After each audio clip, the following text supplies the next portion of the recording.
Subscribe करें और bell दबाएं ताकि कोई खबर रह न जाए।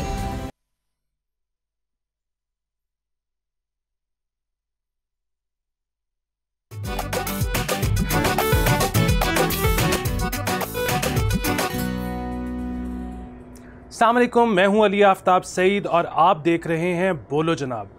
नाजरीन, पाकिस्तान के बारे में एक मफरूज़ा कहा जाता है कि नेवर अ डल डे, यानी कि यहाँ पर कोई दिन सुस्त या फीका नहीं होता। बहुत भी दुनिया में कोई मुल्क होगा तो शायद उसका 12 घंटे का न्यूज़ साइकिल हो, लेकिन पाकिस्तान में रात को 3 बजे भी फ़ैसला या कोई एक ऐसी स्टेटमेंट आ सकती है जो कि एक बहरान पैदा कर सके, जो कि थरथल्ली मचा सके। यहाँ पर ख़वातीन ने ड्रामे देखने बंद कर दिए हैं, बच्चों ने कार्टून्स देखने बंद कर दिए हैं, हर तरफ न्यूज़ चैनल्स तज्ज़िये तबसरे चल रहे हैं। तो हमने सोचा कि हम भी इसमें अपना हिस्सा क्यों ना डालें, हम भी क्यों ना सनसनी पैदा करें। आज मुझे ज्वाइन किया है बैरिस्टर हसन साहब ने, पीपल्स पार्टी से इनका ताल्लुक़ है। Thank you so much for joining sir. उनके साथ हैं अज़हर सिद्दीक़ साहब, ये भी माहिर कानून हैं।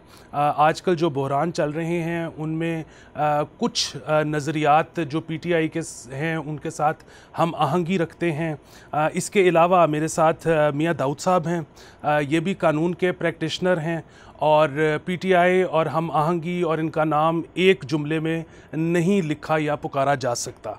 आप सबका ज्वाइन करने का बहुत ज़्यादा शुक्रिया। शुरू में करूँगा बैरिस्टर आमिर हसन साहब से।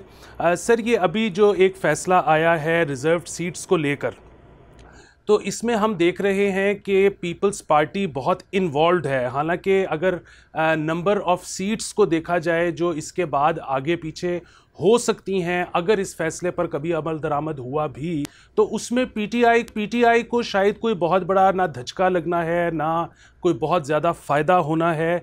तो फिर पीपल्स पार्टी जो है वो इसमें क्यों इतनी इन्वॉल्व है और क्यों एक पार्टी बनकर सामने आ रही है? बहुत शुक्रिया जी। नहीं, कोई इसमें इतनी इन्वॉल्वमेंट नहीं है।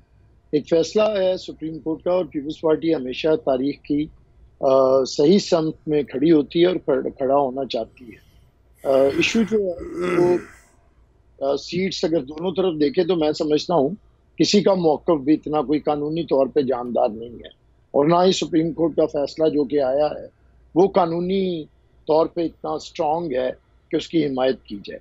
हम सुप्रीम कोर्ट के फैसले मानते ज़रूर हैं, लेकिन कॉन्स्टिट्यूशन के अंदर जो भी हल होता है हम सुप्रीम कोर्ट के पास ही रिव्यू पिटीशन लेके गए हैं। तो पार्टी हम इसलिए हैं कि पाकिस्तान के अंदर जिस जमात को एक वोट नहीं मिला उसे आप दर्जनों के हिसाब से रिजर्व सीट्स कैसे दे सकते हैं, यानी कि सुन्नी इत्तेहाद काउंसिल। और अगर ये PTI ने जो कुछ नहीं मांगा, सुप्रीम कोर्ट वो भी दे रही है जो कि उनकी मुतालबे में शामिल नहीं था या उनकी प्रेयर में शामिल नहीं था, जो वो सुप्रीम कोर्ट में लेके गए हैं केस। तो हम तो सिर्फ चाहते हैं कि सियासी फैसले और सियासी मामलात इस तरह बेवकार ना हो अदालतों के अंदर, और ना अदालतें इस तरह बेवकूफ़ हों और मुतनाज़ा बने सियासी फैसले करके। पीपल्स पार्टी समझती है कि अगर ये वापस भेज दिया जाता, रेफर कर दिया जाता पार्लियामेंट को, और अगर पार्लियामेंट मिलकर से फैसला करती तो अच्छा फैसला आता जिससे सियासी मामलात आगे बढ़ते। अब ये जो भी फैसला है किसी एक पार्टी के हक में आया है या आएगा तो उससे कोई फ़ायदा नहीं होगा सियासी तौर पे। तो पीपल्स पार्टी बस इतना कर रही है, ना तो हम पॉलिटिकल पोलराइजेशन के अंदर शामिल हैं, ना हम अदलिया की तकसीम के अंदर शामिल हैं, ना अदलिया के साथ लड़ाई में शामिल हैं, ना अदलिया को दबाने में शामिल हैं, और ना अदलिया से दबने पे तैयार हैं। हम तो सिर्फ पाकिस्तान को एक आइन के मुताबिक चाहते हैं कि एक मुल्क हो जहाँ पे तमाम इदारे अपनी अपनी कॉन्स्टिट्यूशनल डोमेन के अंदर काम करें, और जो पाकिस्तान का कॉन्स्टिट्यूशन ट्रैकोटमी ऑफ पावर देता है उसके अंदर सारे रह के काम करें। ये पीपल्स पार्टी कह नहीं रही, ये पीपल्स पार्टी कर चुकी है। आइन बनाने से लेके, आइन की बहाली से लेके, जमहूरियत की बहाली से लेके, आइन को दोबारा रीराइट करने से हर मौके में नुकसान बर्दाश्त करने के बावजूद, खा वो हमारे बानी चेयरमैन की फांसी हो, हमारी शहीद चेयरपर्सन के कातिलों को ना पकड़ा जाना हो, हमारे प्रेसिडेंट को 14 साल तक बेगुनाह कैद में रखना हो, तो हम इदारों से लड़ते नहीं हैं। हमारी एक ही बात है कि आइन पे अमल दरामद करें, और जब आइन पे अमल दरामद होगा सबको उसका राइट मिलेगा। कोई भी समाज, कोई भी मुल्क अगर गवर्न करना होता है तो कोई सर्टेन रूल्स होते हैं जो कि पाकिस्तान के अंदर 73 का कॉन्स्टिट्यूशन है। तो पीपल्स पार्टी उसी के लिए काम कर रही है। हमारा कोई इसमें मकसद नहीं है कोई सीटें गेन करना या किसी की मामलात के अंदर रुकावट बनना।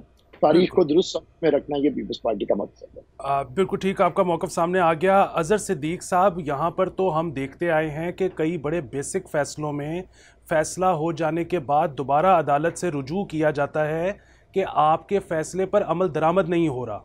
अब ये जो फ़ैसला आया है, कतई नज़र कि ये सही है या गलत है, इसके वजह से बहुत इसमें टेक्निकलिटीज़ बहुत ज़्यादा हैं। मसलन क्या अब वो जो पीटीआई के लोग जो अपने बयानी हल्फी जमा करवा चुके हैं कि वो अब एसआईसी के हैं, क्या वो अब वापस आ सकेंगे? अगर वो वापस आएंगे तो क्या फिर फ्लोर क्रॉसिंग होगी? अगर फ्लोर क्रॉसिंग होगी तो वो उसकी मावनत जो है अदालत करेगी। सो मेरे सिर्फ कहने का मतलब ये है कि ये कोई आम सादा मसला नहीं है, ये पेचीदा मसला है। ये एक अभी शायद हमें लंबी बैटल, कोर्ट बैटल नज़र आ रही है। तो फौरी तौर पर तो पीटीआई के पास खुश होने के लिए कोई चीज़ नहीं है शायद। क्या मैं सही कह रहा हूँ या गलत कह रहा हूँ? बहुत शुक्रिया, आप गलत कह रहे हैं। ओके, चले मैं वैसे बता देता हूँ। ना यहाँ खुशी की बात है, ना गमी की बात है, या ना दुख और अफसोस का मकाम है कि जमहूरियत का जनाजा सियासी जमातें निकाल रही हैं। और बड़ी सीधी सी मिसाल आपके सामने, अभी री राइटिंग ऑफ द कॉन्स्टिट्यूशन सुनते हैं। अभी ताज़ा तरीन में मैं आपको एक केस बता देता हूँ। पंजाब असेंबली का वज़ीर आला का हलफ नहीं ले रहे थे गवर्नर, तो अब लिखा तो हुआ है, अब गवर्नर ने लेना है या सदर ने लेना है, तो लाहौर हाई कोर्ट ने कहा कि नहीं, ये स्पीकर लेगा। ये लिखा तो नहीं था उसके अंदर, यानी यहाँ कोई बात नहीं करता। अगर मुझसे पूछते हैं तो ये rewrite of the, no, it is not a rewriting of the constitution. ये अदालतों का काम है, इंटरप्रिटेशन, रास्ता निकालना। क्या रास्ता निकालना? जब आगे चलते हैं, हमें आइन और कानून की बालादस्ती की बातें बड़ी सुनाई जाती हैं। आइन में लिखा है 90 दिन में इलेक्शन। कहाँ लिखा कि 90 दिन के अंदर इलेक्शन नहीं होंगे? हुए 90 दिन के अंदर इलेक्शन। आंखें बंद रखी, इस पार्लियामेंट ने आंखें बंद रखी, सियासी जमातों ने बेवकूफ बनाया कौम को। इन लोगों के ऊपर आर्टिकल 6 नहीं लगना चाहिए कि भाई आपने, आपको ये लिखा हुआ था। और इसी जो जिस पार्लियामेंट का बड़ा प्रचार किया जाता है, कितनी दफा आइन तोड़ा है, वहां लिखा हुआ था कि जनाब जो डेट देनी है इलेक्शन की, कौमी असेंबली की सदर ने देनी है, सूबों की गवर्नर ने देनी है। बड़ा क्लियर लिखा हुआ आइन के अंदर। लेकिन उन्होंने सेक्शन 57 में तरमीम करके अपने मजमूम मकासद, जो इस मुल्क की जमहूरियत में 2.5 सालों में जो पैबंद लगाए हैं, जो सुराख किए हैं, जो तबाही और बर्बादी की है, वो तारीख में लिखी जाएगी। तारीख याद रखेगी। ये जमहूरियत कहने कोने से जमहूरियत नहीं रहती है। अब जरा आगे चलते हैं। अब हमें यानी बताया जा रहा है कि जनाब, अच्छा मैं वो कानून का तालिब हूँ, री राइटिंग ऑफ द कॉन्स्टिट्यूशन, कि इनका हक नहीं है। अच्छा हक है कि इनका? आइन का आर्टिकल 51 और 106 बड़ा क्लियर है। क्या कहता है? हिस्सा बा मुताबिक जुस्सा, जितनी आपकी सीटें हैं। तस्वीर का एक रुख देखते हैं और तस्वीर का दूसरा रुख मैं आपके सामने रखता हूँ। पाकिस्तान तहरीक इंसाफ के कैंडिडेट थे, आज उनकी वेबसाइट पे चले जाएं। इन्होंने इलेक्शन नॉमिनेशन पेपर उनकी तरफ से दाखिल किए, चूंकि इलेक्शन सिंबल ले लिया। उससे क्या हुआ? इलेक्शन सिंबल लेके कहा, फिर ये भी तारीखी बात है, इलेक्शन कमीशन को कहा कि यहाँ फॉर्म 33 में नाम लिख दे, सिंबल ले लिया, छोड़ें, पीटीआई रहने दें। इलेक्शन कमीशन ने वो भी ऑर्डर खिलाफ पास किया। फिर सुप्रीम कोर्ट का फैसला रात को आता है, जनाब 4 बजे इन्होंने, यानी लोगों ने कहा कि बल्ले का सिंबल दे दें। बल्ले का सिंबल अगर चला पीटीआई के पास नहीं दिया तो कैंडिडेट तो ले सकता था ना, नहीं दिया। ये रिकॉर्ड पे है। अब जरा आसान लफ्जों में समझा दूं। मेरा घर डिफेंस में है, मैं मालिक हूँ इसका। आप आते हैं मेरे पास यार किराए के लिए, मैं आपको एक कमरा दे देता हूँ, आप रहना शुरू कर देते हैं। एक प्रोड्यूसर आता है आपका, वो भी एक कमरा किराए का मांगता है, उसको भी दे देते हैं। आप कुछ दिनों बाद, मैं यहाँ नहीं होता, तो आप एक जाली कागज बनाते हैं, सिविल कोर्ट में चले जाते हैं। आप कहते हैं मैं मालिक हूँ उसका। आपका प्रोड्यूसर कहता है ये कह रहा है मैं क्यों ना कब्जा करूँ इसके ऊपर। वो कहता है मैं मालिक हूँ। सेशन में जाते हैं तो वो जीत जाता है। मामला हाई कोर्ट से होता हुआ सुप्रीम कोर्ट पहुंचता है। सुप्रीम कोर्ट कहती है अच्छा आप दोनों ही मालिक हैं, लाएं सबूत जरा। जब वो सबूत लेके आते हैं तो दोनों ही मालिक नहीं है। अब डीएचए को बुलाते हैं। डीएचए कहता है जनाब अजहर सिद्दीक तो घर बैठा हुआ था, तो आप क्या कहते हैं कि अब अजहर सिद्दीक को नहीं मिलेगा? मालिक अजहर सिद्दीक है। 39 लोगों के नॉमिनेशन पेपर मान लिया पाकिस्तान तहरीक इलेक्शन कमीशन ने, जनाब ये कागज दिए थे, डेक्लेरेशन भी थी। तो पाकिस्तान तहरीक इंसाफ तो सियासी जमात के तौर पर बैन ही नहीं थी। टेकिंग की वजह से symbol is not banning a party, ये मैं 215 सेक्शन मैंने चैलेंज किया हुआ था। अब क्या हुआ भाई, जब पाकिस्तान तहरीक इंसाफ वजूद में आ गई उसके बाद जितना सुपर स्ट्रक्चर है उसके ऊपर, चाहे वो सुन्नी इत्तेहाद काउंसिल है, जो कोई है वो फॉल टू अर्थ हो जाएगा, वो जीरो पे आ जाएगा।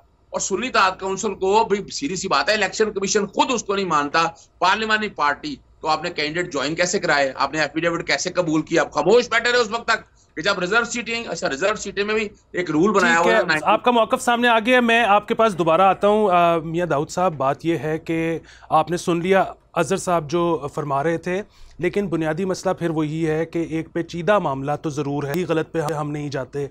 बुनियादी बात यह है कि अब हुकूमत के पास लीगल रास्ते भी हैं, इस पर अपील होगी तो किस फोरम पर होगी, या आउटराइट मनमानी करना आपको लगता है कि हुकूमत बेहतर समझेगी कि हम बस इस फैसले को नहीं मानते?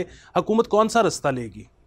देखिए, हुकूमत ने तो पहले एक रास्ता लिया, उन्होंने नज़रसानी की दरख्वास्त जो है वो सुप्रीम कोर्ट में दायर कर दी हुई है, और उसके बाद फिर पीपल्स पार्टी ने जो हुकूमत की इत्तेहादी जमात है उन्होंने सुप्रीम कोर्ट में नज़रसानी की दरख्वास्त दायर कर दी हुई है।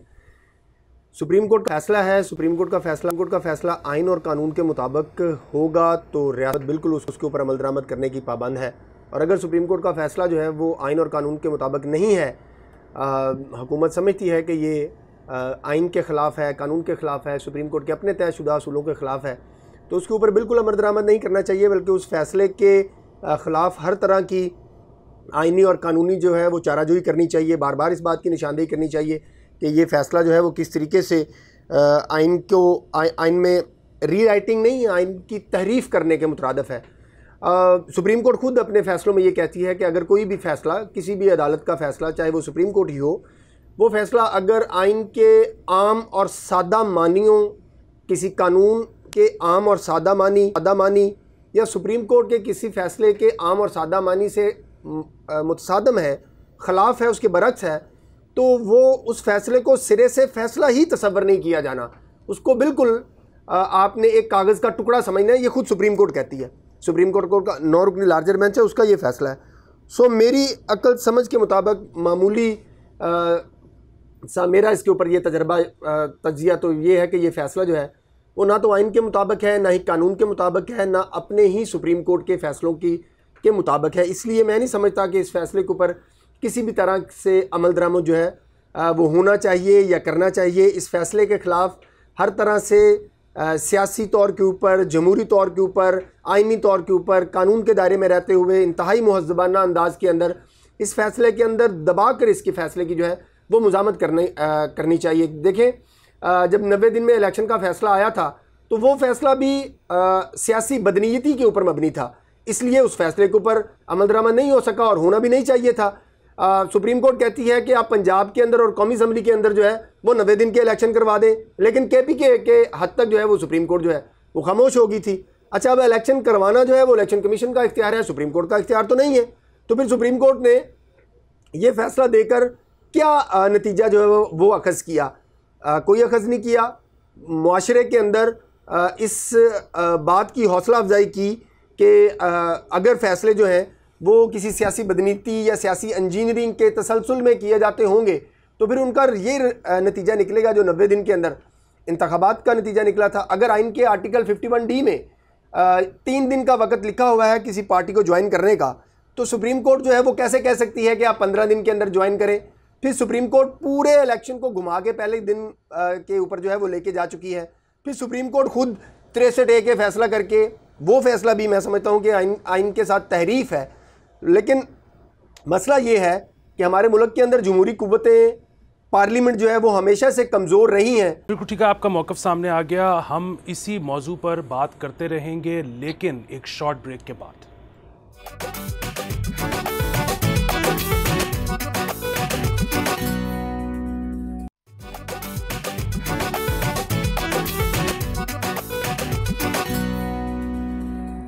Welcome back. रिज़र्व सीट्स के फ़ैसले पर तफसीली गुफ्तगू हो रही थी। मेरा अगला सवाल बैरिस्टर आमिर हसन साहब से है। आमिर साहब, यहाँ पर हर थोड़े दिन बाद एक जुडिशल बहरान हमें देखने को मिलता है। ये फ़ैसला भी जो आया ये ठीक मेरिट्स पर था या गलत मेरिट्स पर था, इन एनी केस इस फ़ैसले को अगर हम मानते हैं तो जनवरी 2024 का फ़ैसला कहाँ जाएगा, अगर हम उसको मानते हैं तो फिर 2022 का फ़ैसला कहाँ जाएगा। सो बुनियादी सवाल ये है कि जुडिशल सिस्टम ख्वाह किसी भी मुल्क का हो, वो प्रेसिडेंट पे चलता है, वो नज़ीर पर चलता है। पाकिस्तान में तारीख़ी तौर पर नज़रिया ज़रूरत के तहत हर किस्म के केस के लिए हर किस्म का फ़ैसला आ चुका है। क्या इस तरह से अब कभी भी इस मुल्क का जुडिशल सिस्टम ठीक हो सकता है? देखिए, ये तो ना उम्मीदी होगी या मायूसी होगी कि मैं अगर कहूँ कि ठीक नहीं हो सकता, लेकिन ये भी बड़ी खुशफहमी होगी कि अगर मैं कहूँ कि बिल्कुल हो सकता है। तो इसके दरमियान ही कहीं पे हम मौजूद हैं। वजह ये है कि पाकिस्तान के अंदर हर शख्स जो भी बात करता है और समझता ये है कि मैं बड़ी असूली बात कर रहा हूँ, और बड़ा ही वो बेअसूला होता है, लेकिन साबित करना चाहता है कि मेरे से ज़्यादा कोई मेरा प्रिंसिपल स्टांस ही किसी का नहीं है। देखिए, जब हमारे पीटीआई के दोस्त बातें करते हैं, बड़े बड़ा बातें करते हैं, इनका ये कोई जमहूरियत में इनकी ना तो खिदमात है, ना जमहूरियत के लिए ये कोई जदोजहद कर रहे हैं, ना इनकी बालादस्ती चाहते हैं। इनका एक छोटा सा मसला है कि ये किसी की गोदी में बैठ के इक़्तिदार में आए थे। एक था बाजवा, और फिर बाजवा और बाजवा के बाद इन्होंने फैज़ हमीद बनाया, और कोशिश इनकी ये थी कि फैज़ हमीद के ज़रिए ये हमेशा की हुकूमत, लेकिन वो इनका काम नहीं बन सका। अब इसके लिए अब वो बड़ा आजकल जमहूरी और साथ साथ बड़े बड़े डायलॉग मारते हैं, मौला जट वली भड़के, और साथ साथ फिर कहते हैं कि हमारा भाई भी है और आए भाई भाई बन जाए। मैं समझता हूँ अगर किसी ने जमहूरियत को ठीक करना है, आइन के मामलात को बेहतर करना है, जिसमें कि जुडिशल रिफॉर्म्स भी हैं, जुडिशरी की बेहतरी भी है, तो फिर सबको अपने ये छोटे से इक़्तिदार के लिए नहीं कि उसे गोद में क्यों चढ़ाया है, उसे उतारो और मुझे गोद में बिठा लो तो फिर ठीक हो जाएगा सब कुछ। असल में पाकिस्तान के ये मसाइल रहे हैं। हमें भले जो मर्जी बातें करें, तारीख गवाह है हमारे किरदार से भी और बाकियों के किरदार से भी। हमने जब भी किया है, हमने जमहूरियत के लिए बेहतर किया है। हम आज भी बैलेंस्ड बात कर रहे हैं, हम सेन वॉइस हैं, हम तमाम कुव्वतों को कह रहे हैं। हमने सबसे पहले पीटीआई की अक्सरियत थी, हमने उन्हें कहा ये हुकूमत बनाए, उन्होंने नहीं बनाई। और जो दूसरा ग्रुप था उसने हमारे पास चल के आया, हमने उसकी हुकूमत में उसे सपोर्ट दे दी। अब ये जितने भी आईनी मामलात हैं, पाकिस्तान की जुडिशरी क्या कोई आज है अगर कोई इस पर प्रेशर है? ये तो प्रेशर में चली है। आपने वो जो नज़रिया ज़रूरत की बात की जस्टिस मुनीर से जो शुरू होता है, वो तो वही तो प्रेसिडेंट है जिस पे ये अदलिया चल रही है। बीच में कभी कभी कोई कोशिश की जाती है बेहतर बात करने की। तो मेरे ख्याल से पाकिस्तान को जुडिशल रिफॉर्म्स की ज़रूरत है, और इसके लिए ज़रूरत है कि एक दफ़ा पाकिस्तान के अंदर पहले सियासी डायलॉग का आगाज़ किया जाए, पॉलिटिकल पोलराइजेशन को ख़त्म किया जाए, तमाम सियासी जमातें इकट्ठी हों पार्लियामेंट की सतह पर, पार्लियामेंट को मजबूत करें, फिर पार्लियामेंट तमाम इदारों को बुलाए और पाकिस्तान के अंदर एक ग्रैंड डायलॉग हो। और अगर जजों की तकर्री होनी है तो कैसे होनी है? कभी मुल्क के अंदर जुडिशल इंपीरियलिज्म, कभी मुल्क के अंदर मार्शल लॉ, कभी मुल्क के अंदर फैशिज्म। अगर इससे बचना है तो फिर एक ग्रैंड डायलॉग करना पड़ेगा। बिल्कुल ठीक, आपका मौक़िफ़ सामने आ गया। अज़हर सिद्दीक़ साहब, सवाल ये है कि अगेन सही गलत से बालातर होकर देखें तो बहरहाल बहरान तो ये है, और अदलिया आज नहीं भी कर रही तो कभी किसी दौर में तो उन्होंने भी ओवर रीच किया है। ज़ाहिर है निज़ाम इस किस्म का होना चाहिए कि पार्लियामेंट सुप्रीम हो। अब जो पीटीआई का ये फ़ैसला है कि हम दीगर सियासी जमातों से गुफ्तगू नहीं करेंगे, हम उनके साथ किसी डायलॉग का हिस्सा नहीं बनेंगे जब तक 2024 के इलेक्शंस में जो भी ख़राब हुआ उसको ठीक नहीं कर लिया जाता, क्या आपके ख्याल में ये ठीक अप्रोच है? अच्छा, वो डायलॉग किससे करने हैं? मुलाजम लोगों से? किस सियासी जमात की बात कर रहे हैं? जो एस्टैब्लिशमेंट के सरों पे ये 2.5 सालों में एस्टैब्लिशमेंट के फ्रंट लाइन कौन है? कोई भी सियासी जमात, मैं किसी सियासी जमात का नाम नहीं लूंगा, लेकिन बच्चे को समझ है। कोई सियासी जमात की तरह बिहेव करती ना तो हम बात करते। बड़ी पार्लियामेंट की सुपरवाइजी, एक लफ्ज होता है मुनाफिक, कौलो फेल में तदाद, यानी वो बैठ के बड़ा बताना है कि हमसे बड़ा हीरो कोई नहीं है। जुल्फकार अली भुट्टो के दौर में बहुत बड़ा हीरो थे, मोहतरमा बेनजीर भुट्टो बड़ी ट्रेवल की लेगेसी, अब कौन से हीरोइज्म की बात कर रहे हैं, अब तो वो डेराइज्म की बात है भाई। यानी 2.5 सालों से फैशिज्म पे कोई बोला इनमें से पाकिस्तान पीपल्स पार्टी या इनमें से? अजहर साहब एक ज़िमनी सवाल ले लीजिए, एक ज़िमनी सवाल ले लीजिए, और वो ये कि अगर पॉलिटिकल पार्टीज आपस में नहीं बैठेंगी, अगर उनको एक दूसरे से ही इतना खतरा रहेगा, तो फिर तो जाहिर है इस्टेब्लिशमेंट के हाथों कोई ना कोई तो खेलता ही रहेगा। देखिए, मैं उसका जवाब बड़ा सीधा सा दे दूं। नवाज शरीफ ने नारा लगाया था वोट को इज्जत दो का, हमने कहा आ जाओ हमारे साथ, भी हमने कहा ना, पर इन्होंने क्या गैया जाके गोद में बैठ गए। अब तो कोई डाउट रह गया कि जनरल बाजवा, खुद ख्वाजा आसफ कहते हैं कि जनाब बड़ी बातें हो रही हैं हमारा कि हमने एस्टेब्लिशमेंट के साथ, भाई अगस्त 2018 में हुकूमत आई थी, अप्रैल 2019 में ख्वाजा आसफ का राब्ता हो गया था। अजहर साहब इसमें एक और ज़िमनी सवाल ये ले लीजिए कि जिस वक्त वो वोट को इज्जत दो का नारा लगा रहे थे, तो उस वक्त कोई पीटीआई ने तो उनको ऑफर नहीं की थी कि हमारे साथ बैठ जाएं? उन पे तो बदतदरीज केसेस बन रहे थे, उन केसेस के फैसले आने वाले थे। मैं जो बात कहना चाह रहा हूँ ना, आप उस बात को हमें बताया जा रहा है जमहूरियत क्या होती है। भाई जमहूरियत समझने के लिए ना कुर्बानियां दी हैं जुल्फकार अली भुट्टो साहब ने। आज के दौर में जो बातें कर रहे हैं कि आसफ अली जरदारी साहब रहे हैं, बिल्कुल रहे हैं। कब रहे हैं, किस वक्त रहे हैं, हमारा कसूर था उसमें? आप लोगों ने सीखा नहीं। ये जो डायलॉग की बात करें ना, इस डायलॉग के लिए एक मिसाके जमहूरियत बना था, वो पढ़ते ही नहीं है। आज कहाँ लिखा था वहां डिफेक्शन होनी है, कहाँ लिखा था इस तरह डिक्टेटर को साथ देना है, कहाँ लिखा था? सारी की सारी वायलेशन है इस वक्त जो इस मुल्क फैशिज्म जो चल रहा है ना। यानी इन्होंने शायद वो तारीख ही पढ़ी। जुल्फकार अली भुट्टो साहब जो आए चौधरीगढ़ 3 वजीर आज़म यके बाद दीगरे गिरा दिए, जुल्फकार अली भुट्टो ने, ये असल क्रेडिट उनका था, लेकिन हमने नहीं। अब वजह क्या है? अब हमें सूट कर रहा है इक्तदार। अब यही तो फर्क है। हम चाहते, यानी क्या है इनके पास देने के लिए क्या है? मैं एक बात करूं, भीख मांगते फिर रहे हैं पूरी दुनिया के अंदर, चपेटे पड़ रहे हैं। आज वजीर खजाना ने कह दिया, चीन ने, हर एक ने इनकार कर दिया। मुल्क की हालत क्या कर दी है, समझना ये है। हमने हमारे पास क्या करने आना है भाई? हमने भाई ये कहते हैं ना कुछ नहीं दे सकते क्या भाई? पहले फर्स्ट ऑफ ऑल अपना माइंड तो देना। आप तो झूठे केस 4 केस बनाए ना, तोशाखाना इलेक्शन कमीशन के साथ मिलके, क्या हुआ? सस्पेंड हो गया तोशाखाना। वो नैब की सजा, खुद ही नैब के पास कुछ नहीं था, जमानत होगी। साइफर जिसपे बड़ा छलांगे मारते थे, तबाह बर्बाद हो गया। रितत का केस, यानी घटिया तरीन, शर्म आनी चाहिए जिन लोगों ने केस बनाया। ठीक है, आपका मौकफ आ गया। यार देखें आप मेरा मुकाबला कितने लोगों से करा रहे हैं? 2 लोगों से, और आप मुझे पूरा मौका नहीं देते बात करने का। जी पूरा मौका आपके पास। आप देखें ना, आप बीच में आप टोक देते हैं बात को। मुझे भाई वो 2 बंदों से आप मेरा मुकाबला करा रहे हैं, वो बैठ के वो जो झूठ बोल रहे हैं, झूठ सच जो बता रहे हैं हमें। अच्छा अजहर भाई, मेरा आपसे कोई मुकाबला नहीं है, मेरा आपका मुकाबला बनता ही नहीं है। आप बड़े हैं, मैं छोटा हूँ।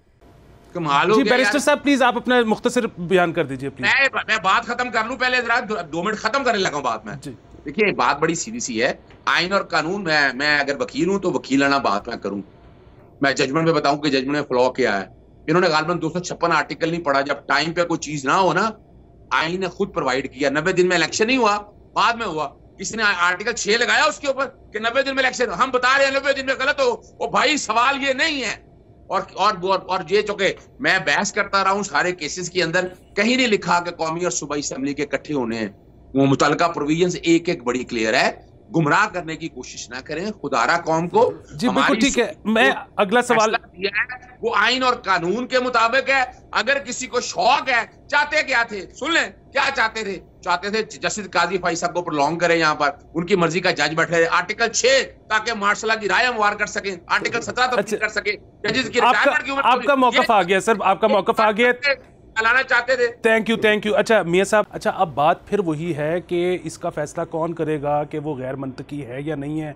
अगर उसका जवाब ये है कि उसका फैसला आईने पाकिस्तान करेगा या उसका पार्लियामेंट को सुप्रीम होना चाहिए, सो पार्लियामेंट फैसला करेगी, तो फिर वही बात है कि एक मिसट्रस्ट पार्लियामेंट पर भी है, क्योंकि बहुत ज़्यादा अवाम इन इलेक्शंस को सही नहीं मानते।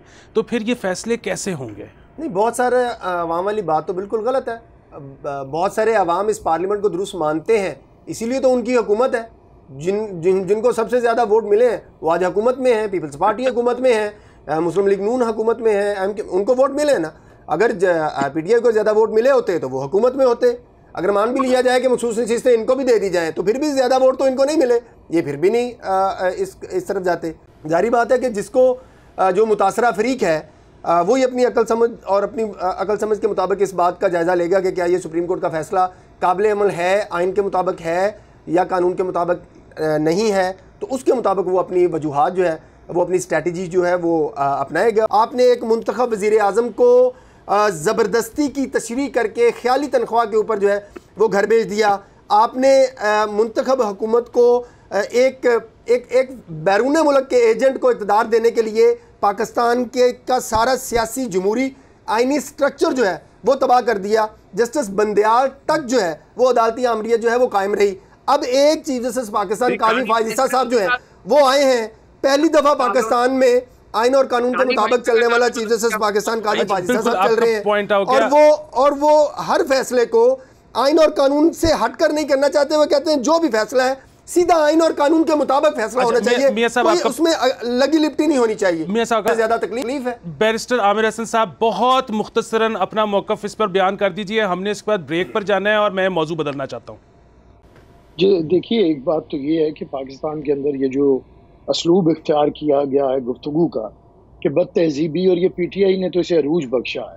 देखिए, जितने भी माह हमने कुर्बानियाँ दी हैं, हमने किसी से सर्टिफिकेट नहीं लेना, हमारे क्रेडिट में जो जो चीजें हैं वो तारीख लिख चुकी है, आइन से के कुर्बानियों से लेके, और आज हमारी क़यादत, हम कोई उंगली कटा के शहीदों में नहीं हुए या वो तो कुछ गया भी नहीं, और तके से वो बनना चाह रहे हैं कुर्बानी फैशिज्म। क्या करैक्टर है, क्या किरदार है, क्या सियासी जद्दोजहद है। यहाँ पर वक्त हुआ है एक ब्रेक का, इसके बाद हम बात करेंगे एक और मौजू पर, हमारे साथ रहिएगा।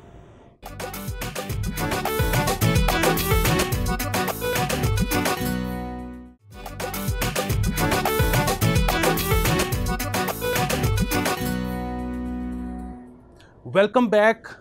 ब्रेक से पहले हमने तफसीली गुफ्तगू की रिज़र्व सीटों के ऊपर जो जजमेंट आई उसके ऊपर।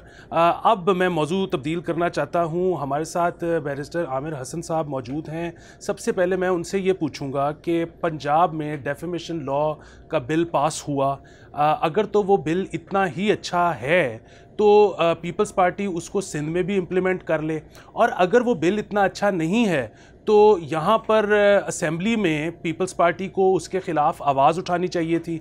ऐसा क्या मसला था कि बस पीपल्स पार्टी के अरकान उस दिन छुट्टी कर गए, वो बिल पास हो गया और सिंध उसको इम्प्लीमेंट नहीं कर रही? देखिए, अगर तो हमारी तादाद इतनी होती कि हम इसे रोक सकते तो ज़रूर होते। डेफेमेशन लॉ के जो बनाना चाह रही थी, जो बिल गवर्नमेंट लेके आई थी, हमने उसकी पब्लिकली भी मुखालफत की और गवर्नर साहब ने उसे साइन भी नहीं किया। फिर जिस तरह ये इन्होंने किया PMLN ने, हमने उस पर एहतजाज भी किया है और हमारे दोस्तों से वाकिफ भी हैं इस चीज़ से। अच्छा, लेकिन आपने बहरहाल जो असेंबली के अंदर उस दिन आपके अरकान नहीं आए, वहां पर भी एक बहस हो सकती थी। जी नहीं, मैं बताना ये चाह रहा हूँ कि हमने उसकी मुखालफत की। ना हम इस कानून को सपोर्ट करते हैं, ना चाहते हैं कि ये इस तरह हो, लेकिन अब उन्होंने कहते हैं। जी बिल्कुल ठीक है। अच्छा मियां दाऊद साहब, मैंने अभी देख रहा था फ़ोन के ऊपर, आपकी आखिरी ट्वीट शाम 5 बजे आई है, तो ट्विटर तो बैन नहीं है? ट्विटर VPN के जरिए चल रहा है जी, बैन है। अच्छा, तो ये आपके ख्याल में ये कोई हुकूमत का अच्छा फ़ैसला है? नहीं, बिल्कुल अच्छा फ़ैसला नहीं है। सोशल मीडिया के को बैन करना या इलेक्ट्रॉनिक मीडिया को बैन करना, ये बिल्कुल काबिल मज़म्मत है। इसमें कोई दूसरी राय नहीं है, चाहे हुकूमत करे, चाहे मेरा कोई दोस्त करे, चाहे कोई मेरा मुखालफ करे। सोशल मीडिया की और मीडिया की आवाज़ जो है वो किसी सूरत भी नहीं दबाई जा सकती। अगर कोई बंदा उसकी वायलेशन करता है, उसको मिसयूज़ करता है, तो आप उसके ख़िलाफ़ जो है कानूनी चाराजोई करें। पीका के कानून मौजूद हैं, फौजदारी ताज़ीरात पाकिस्तान के अंदर उसकी गुंजाइश मौजूद है, वो कार्रवाई करने। वो देखें ना, आजकल रऊफ़ हसन साहब जो हैं वो जैसे पकड़े गए हैं। भारत से तहरीक इंसाफ का सोशल मीडिया सेल जो है वो चलाया जा रहा था। आज अदालत को FIA के प्रोसिक्यूटर ने अदालत को ये बताया, और रऊफ़ हसन साहब ने खुद इस बात का एतराफ़ किया कि वो जो भारतीय शहरी है राहुल, वो बिल्कुल मेरे उसके साथ ताल्लुकात हैं और वो मुझे बहरीन में कहीं जाके मिला था। तो इस तरह के इक़दाम जो हैं वो उठाने चाहिए, ना कि आप यकदम जो है वो सारा मीडिया और सोशल मीडिया जो है वो बैन कर दें। अच्छा अजहर साहब, इस बजट में 22 बिलियन रुपया मुख्तस किया गया फायरवॉल के लिए। उसके अलावा हमने कल की दिन में देखा कि व्हाट्सएप जो है वो बहुत स्लो हो गया। कोई ऐसी ख़बर नहीं आई कि पूरी दुनिया में कोई व्हाट्सएप के साथ प्रॉब्लम था, यानी कि वो सिर्फ पाकिस्तान में ही कोई सिस्टम है जिसको चेक किया जा रहा है। सो पाकिस्तान की आवाम से ही 22 बिलियन रुपया कलेक्ट करके उन्हीं के फ्रीडम ऑफ एक्सप्रेशन को रोकना, आपके ख्याल में इसके क्या असरात निकलेंगे? क्योंकि बहरहाल सोशल मीडिया जो है वो प्रेशर कुकर की लिड का काम भी करता है कि एक शख्स जो शायद गुस्से में है वो एक ट्वीट करके, एक पोस्ट करके वो सुकून की नींद सो जाता है। अगर खुदा न खास्ता उससे ये हक भी छीन लिया गया तो इसके तो बहुत संगीन असरात मुरतब हो सकते हैं। अच्छा, क्या हम इस वक्त इस्लामी जमहूरिया पाकिस्तान में रह रहे हैं? ये जवाब है। ये ना जो आपका सवाल है ना, ये जवाब है कि इस वक्त जो हुकूमत है वो फाशिस्ट नहीं, वो हाइब्रिड रजीम नहीं, मार्शल लॉ प्लस है। ये मैं नहीं, ये जो मर्जी कहे, पीपल्स पार्टी कहे जी मैं घर बैठी हूं, भाई आप हिस्सा है गवर्नमेंट का। आपने जो 7 जर्नलिस्ट फौत हो गए, शहीद हो गए, और उसके बाद आपने जिस तरह यानी ट्विटर, फेसबुक, व्हाट्सएप, क्या क्या बदमाशी है यार। यानी आर्टिकल 19 और 19 की वायलेशन जितनी, आप जरा यूएन वर्किंग पेपर तो पढ़ लें और आने वाले दिनों में देखेंगे कि जो पाकिस्तान की तबाही और बर्बादी ना, जुल्फकार अली भुट्टो साहब का नाम, बड़े बड़े जो जमहूरी लीडर आए, मोहतरमा बेनजीर भुट्टो साहब, अगर आज वो जिंदा होती तो खुदारा वो कभी भी ऐसे इस सिस्टम का हिस्सा ना बनती। और उसकी वजह बुनियादी समझना है कि ये वजह क्या है। आपको पता है यहाँ तो हुकूमत कर रही है तहरीके इस्तेकाम पाकिस्तान। तहरीके इस्तेकाम पाकिस्तान के पीछे कौन है? सारी आवाजें आपको नजर आ जाएंगी।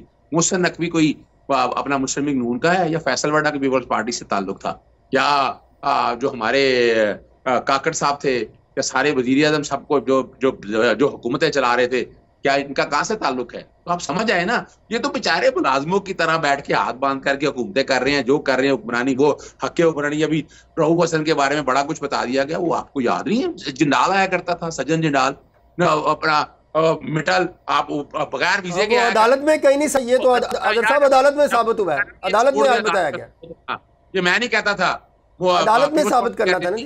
जो मोदी का यार है वो गद्दार है, अदालत में साबित करना था ना जी। गुलभूषण यादव के बारे में तो भारत के साथ यारी जो है वो अदालत में साबित होगी। तहरीक इंसाफ की तो अदालत में साबित होगी। मैं फर्दन तमाम पैनलिस्ट का शुक्रिया अदा करता हूं। अजहर सिद्दीक साहब, बैरिस्टर आमिर हसन साहब, मियां दाऊद साहब, आपका वक्त निकालने का बहुत ज़्यादा शुक्रिया। हमारी इस वक्त जो IT एक्सपोर्ट्स हैं वो तकरीबन $3.5 बिलियन के करीब हैं, और हमारी हुकूमत ने, यहाँ तक कि हमारे चीफ ऑफ आर्मी स्टाफ ने कई दफ़ा इस ख्वाहिश का इजहार किया है कि हम इसको $100 बिलियन पर लेकर जाना चाहते हैं। लेकिन फ़िलहाल हमारी जो ये एक्सपोर्ट है इसमें बहुत ज़्यादा हिस्सा जो हम डिजिटल मार्केटिंग करते हैं उसका है। यहाँ पर अगर ट्विटर, व्हाट्सएप, फेसबुक इस तरह के प्लेटफॉर्म्स को बंद किया जाएगा या उनको स्लो किया जाएगा तो हमारी IT एक्सपोर्ट्स बढ़ने के बजाय कम हो जाएंगी। ये वो सारे असरात हैं जो कि हम ओवर द ईयर्स या 10 ईयर डाउन द लाइन नहीं, ये हम अगले साल ही देख लेंगे। सो मेरी सबसे अपील है, कम से कम ये एक ऐसा मुद्दा है जिस पे हमारे तीनों आज के पैनलिस्ट मुत्तफिक हैं कि इस तरह नहीं होना चाहिए। आपका देखने का बहुत ज़्यादा शुक्रिया। अगले हफ्ते फिर मुलाकात होगी। खुदा हाफिज़।